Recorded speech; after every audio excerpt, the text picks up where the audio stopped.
পিছন থেকে একটু ধুলি নিয়ে মুরারির অঙ্গে ছিটিয়ে আর বললেন, মুরারি মুরারি, আরে ও মুরারি, তুমি কেমন ভক্ত হয়েছো মুরারি? এই সকাল বেলা তুমি কোথায় যাচ্ছ ফুল নিয়ে? মুরারি বলছে, কে অমন করে আমার পেছন থেকে ডাকে, পেছনে ফিরে দেখে আর কেহ না, ছোট্ট একটি বালক। একই বালক।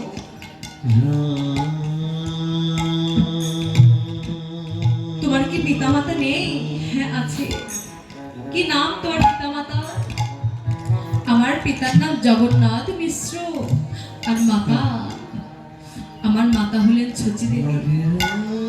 ওহো, তোমার সেই জগন্নাথ মিশ্রের কুলঙ্গার পুত্র। তুমি জানো না? তুমি জানো না বড়দের কিভাবে সম্মান করতে হয়? তুমি জানো না বড়দের কিভাবে ডাকতে হয়? এমন করে তুমি আমার নাম ধরে ডাকছো। তোমার বাবা মাকে তোমাকে শেখায়নি বড়দের কিভাবে ভালোবাসতে হয়, কিভাবে ডাকতে হয়, কিভাবে সম্মান দিতে হয়। যাও এখান থেকে, তুমি আর আমায় কোনো বিরক্ত করবে না।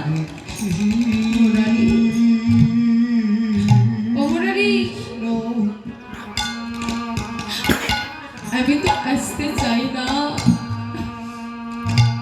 কিন্তু ভক্ত যদি আমায় ডাকে, আমি যে ঘরে আর থাকতে পারি না।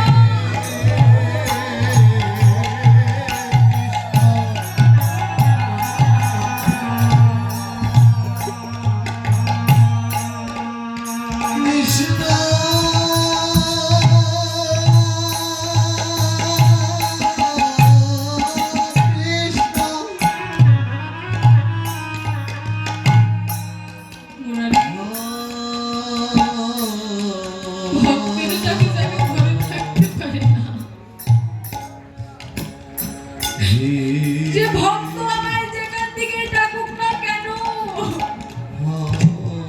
আমি যেখানেই থাকি না কেন, আমি যার সেখানে থাকতে পারি না মুরারি।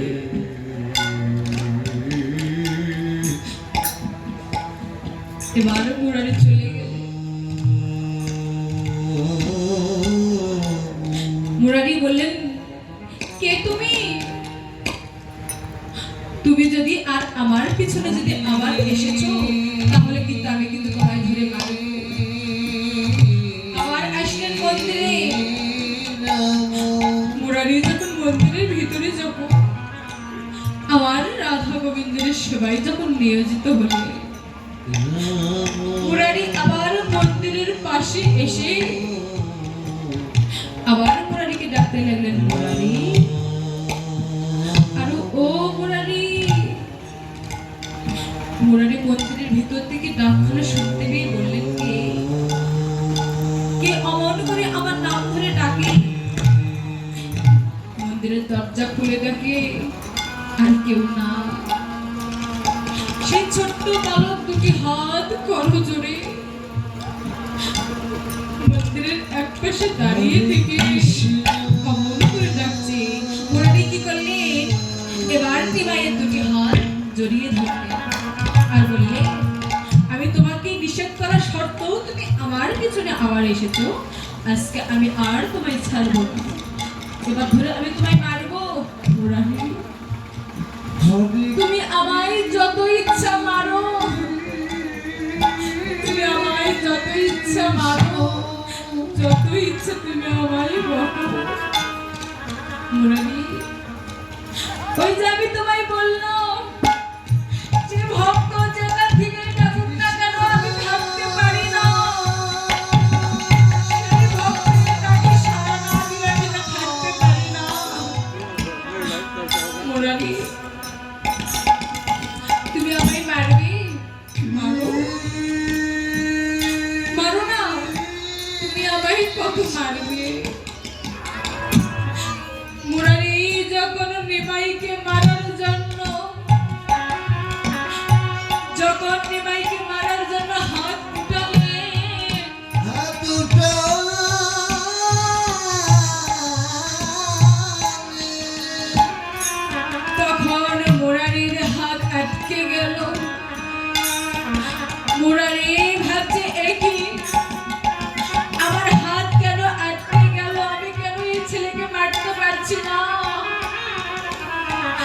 প্রভু, আমি কেন মারতে পারছি না? একে বালু, তুমি আমায় বলো না তুমি কে? মুরারি, ও মুরারি, তুমি আমায় চিনতে পারছো না? তুমি তোমার ভক্তির নয়নে দেখো, তুমি আমায় চিনতে পারবে? বললেন প্রভু, তুমি আমায় ভক্তি দান করো। এবার মুরারি দুটি নয়ন বন্ধ করে তার দিব্য শক্তি দিয়ে যখন নয়ন মুদ্রিত করে দিয়ে যখন তিনি ভক্তিতে দেখলেন, তখন ভগবান নিমাই বলে, ওহে মুরারি, তুমি তো কেউ না, তুমি কি আমায় চিনতে পারছো না? ত্রেতা যুগে তুমি যখন, ত্রেতা যুগে আমি যখন রাম ছিলাম, তুমি ছিলে আমার চরণের দাস, তোমার নাম ছিল বীর হনুমান। এবার মুরারি বললেন, প্রভু তাহলে তুমি আমায় এবার তোমার চরণে আশ্রয় দাও।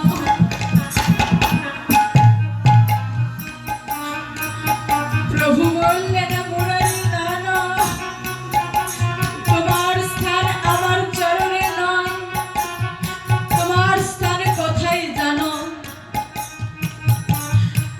ওহে মুরারি, তোমার স্থান কোথায় জানো? আমার চরণের ঊর্ধ্ব গতিতে, মায়ের ব্রহ্মাণ্ডের নিম্ন গতিতে, এক পাশে ভক্তির দরজা, এক পাশে অনুরাগের দরজা।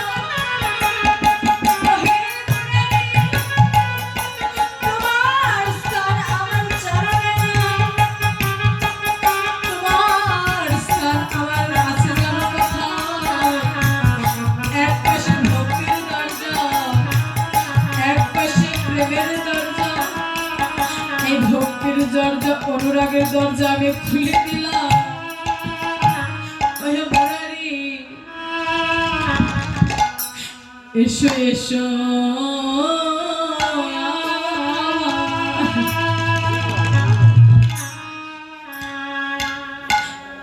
আমার বক্ষে,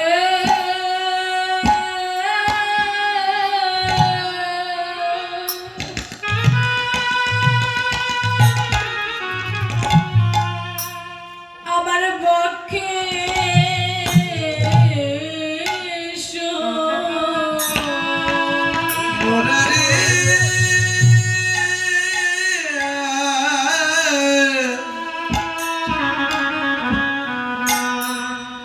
একবারে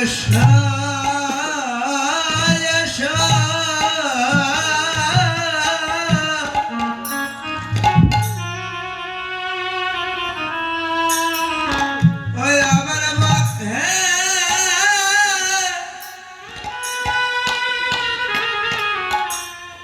আমার পক্ষে এসো।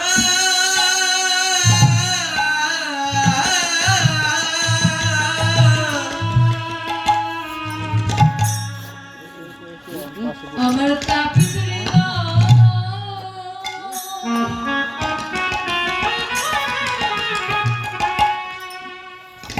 এই তাপিত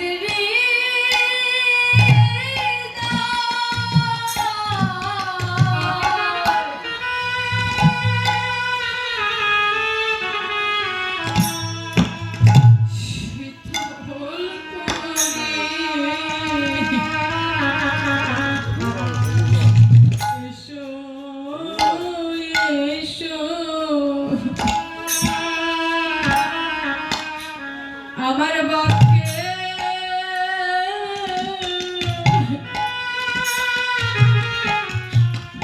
বক্ষে এসো। আমার তাপিত করো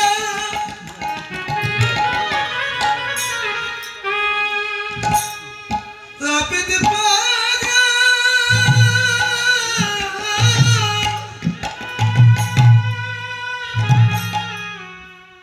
আর শীতল করিয়া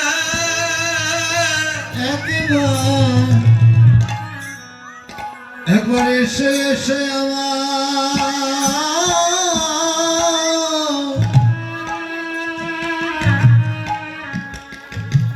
ওরে বক্ষে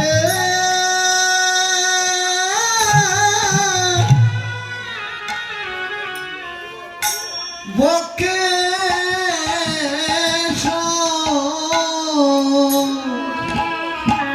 আমার তপিত পারা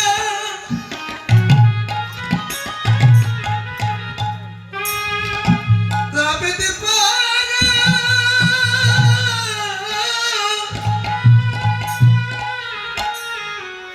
আর শীতল করিয়া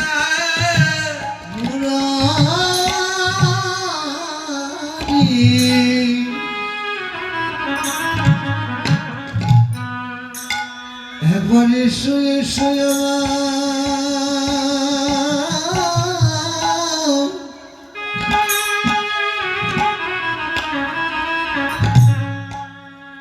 ঘরে বক্ষে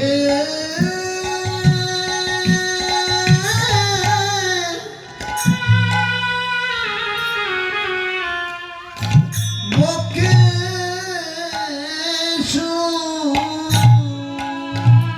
আরে আমার এমন দিনা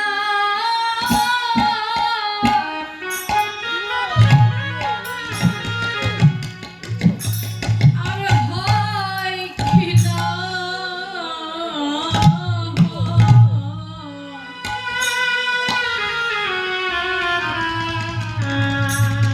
এসো এসো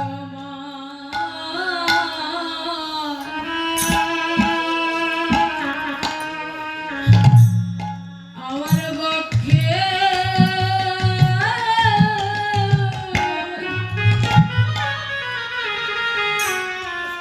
ওরে বক্ষে এসো।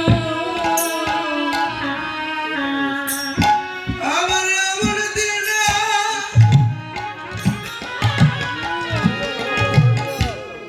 আমার দিনা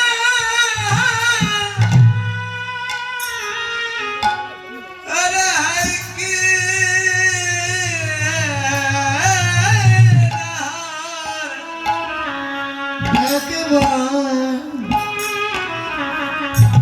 একবার এসো এসো আমার বক্ষে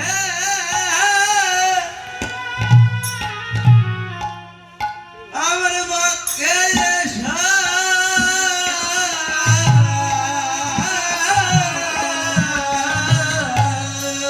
বলি সেই দিন আমার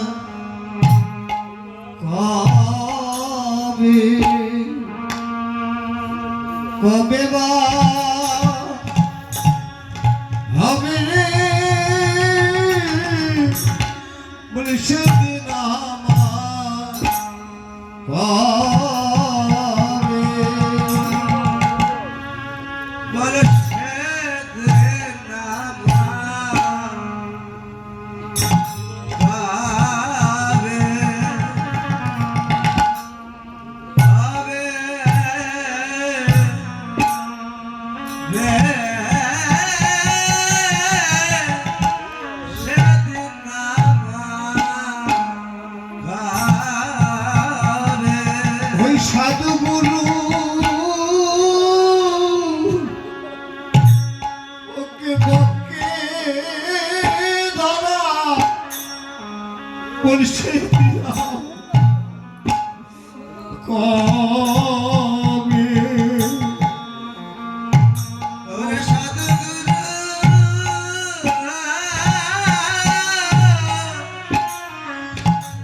ওরে বক্ষে ধরা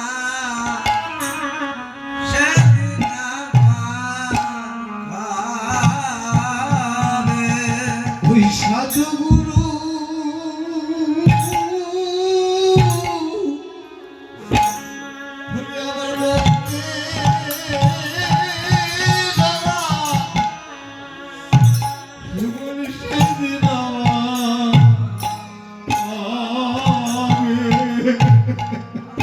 ওরে সাধুগুরু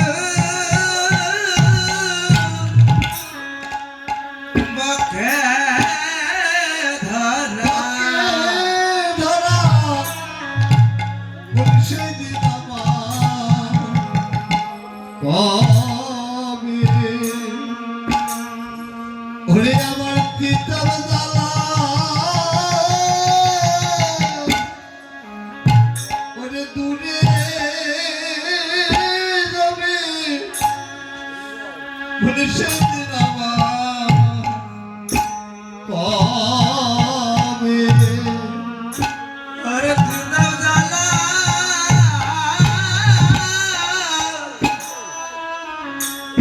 দূরে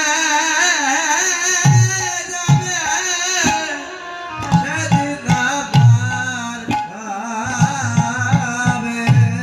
ওরে আমার তিতাব জ্বালা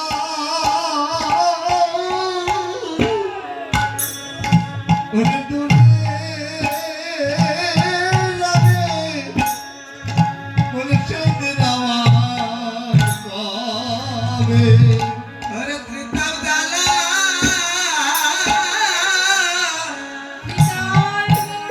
দূরে যাবে সেদিন আমার আমি সদগুরুর চরণ দুটাইবে মুনাইবে সদগুরু চরণ মুনাইবে মুর্শিদ আমার কবে হবে রে সেদিন আমার পাবে। এবার কি করলে মুরারিকে তার বক্ষে আশ্রয় দিলে কারো বাবা এই জীবনের কথা তার বলা যায় না এই জীবনের প্যারা যে কখন কার ডুবে যায় এই কথা কেউ বলতে পারে না এখান থেকে আমি বাসায় যেতে পারবো কিনা এটা আমি নিজেও জানি না